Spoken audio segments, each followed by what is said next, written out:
their swords into plowshares and their spears into pruning hooks.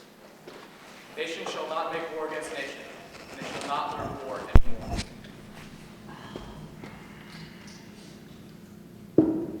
Please rise for the Lord's Prayer.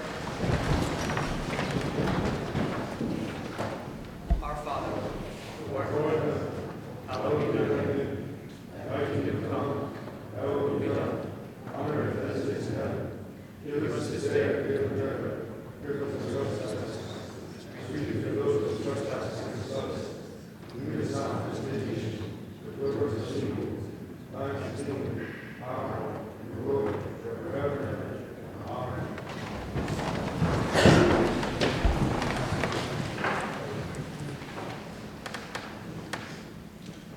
Scripture reading today may seem like a strange choice for military school.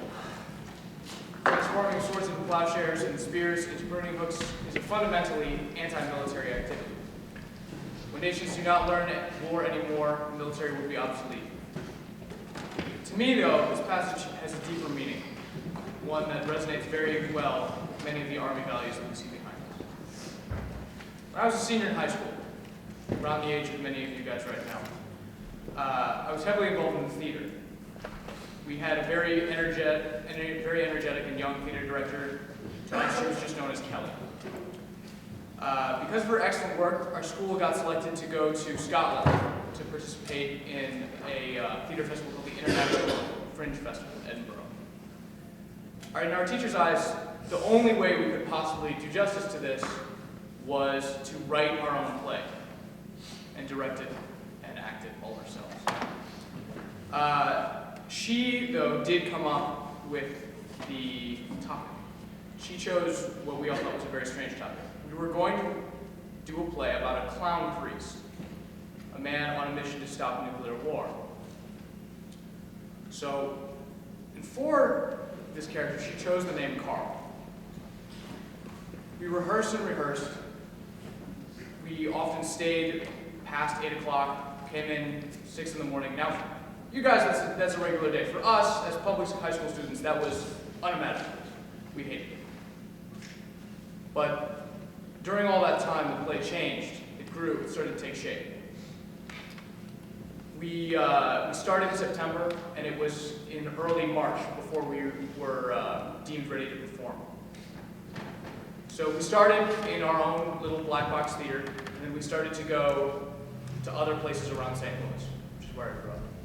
We would go to churches, we went to street sides, we even went to a couple of larger theaters.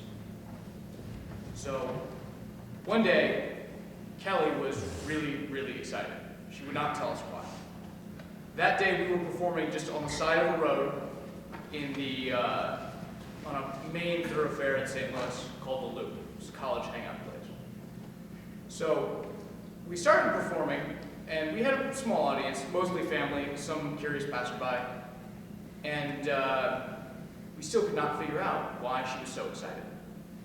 But as we went on, we noticed that there was an old man standing in the audience, and he was watching very, very intently. He looked a little sketchy, honestly. He had one of those milky white blind eyes. He walked with a very noticeable limp. And we were actually a little worried because the play was definitely very liberal. And we were worried that maybe he was taking offense to it. But when we got done, the man was bawling. He was like sobbing there. At the end of the play, Kelly took him to the front of the stage and introduced him. He was the Reverend Father Carl Cabot, Franciscan monk who had just gotten out of his 4th prison stint for serving civil disobedience against nuclear weapons. Father Carl, at this point, was 65. He'd spent most of his last 40 years in and out of prison for dressing up in a clown suit and jackhammering on nuclear silos. These would not possibly do any damage. There were miles of concrete in between him and any warhead. But he believed the symbolism was what counted. After he would do this, he would sit there and wait for the soldiers to come to collect him, to call the police, and for him to be arrested and then indicted. He did this because he took literally the Second Vatican Council's proclamation that nuclear weapons were a crime against humanity. And so he believed that doing anything less than what he was doing would be unacceptable in the eyes of his government. Father Carl was always respectful to those around him.